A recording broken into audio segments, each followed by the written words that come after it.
اعوذ باللہ من الشیطان الرجیم، بسم اللہ الرحمن الرحیم۔ پروفیسر سعید احمد راٹھ صاحب آپ کی خدمت میں حاضر۔ السلام علیکم ناظرین، ایک آج ایسی چیز بتا رہے ہیں اور بتا ہی چکے ہیں بہت ساری چیزیں، مگر یہ افضل سے افضل ہے۔ وہ اسی لیے افضل ہے کہ آپ کو جانے کی ضرورت نہیں۔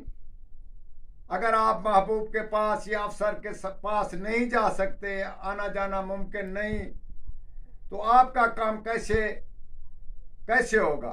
تو اسی صورت میں ہم آپ کو بتاتے ہیں، بہت ہی تجربے والی چیز ہے۔ تو اس کو آپ جب استعمال کریں، صرف زوال کے وقت 3 زوال ہوتے ہیں، سورج طلوع کے وقت اور بالکل دوپہر کے وقت، سورج غروب کے وقت۔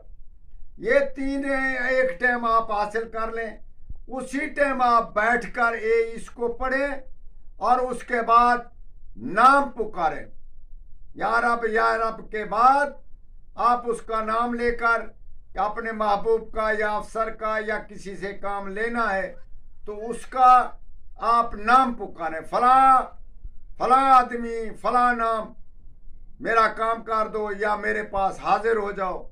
اسی صورت میں اس کو 22 مرتبہ پڑھنا ہے صرف۔ انشاءاللہ تعالی 3 دن آپ نے اس عمل کو کرنا ہے۔ کوئی ایسا سخت آدمی ہم نے نہیں دیکھا اپنے تجربے میں کہ وہ 3 آدمی تین دفعہ کو گزار جائے۔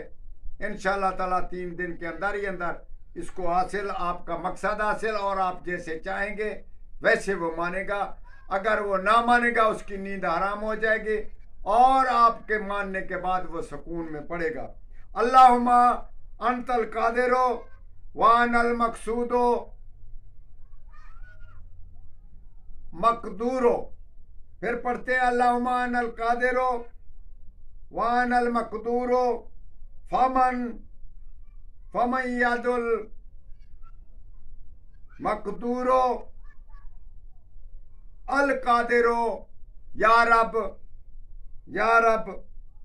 تو یہ 2 دفعہ یا رب ہے۔ اسی کو پھر وہ اپنے مقصد والے کا نام لیں اور پکاریں۔ 3 دن صرف کرنا ہے، اور جانے کی ضرورت نہیں۔ وہ انشاءاللہ آپ کو فون کرے گا یا آپ کا کام کر کے آپ سے معافی مانگے گا یا آپ سے محبت کرے گا، جیسا آپ چاہیں ویسا کرے گا۔ صرف 22 دفعہ آپ نے اس کو نام پڑھ کر ہر آیت کے بعد پھر اس کا نام پکاریں، اور تجربے والی چیز اور اس میں جائز والی چیز کا استعمال کریں۔ افسر سے ضرور کام لیں، انشاءاللہ تعالی یہ کام بہت ہی اچھے طریقے سے ہوتا ہے۔ والسلام۔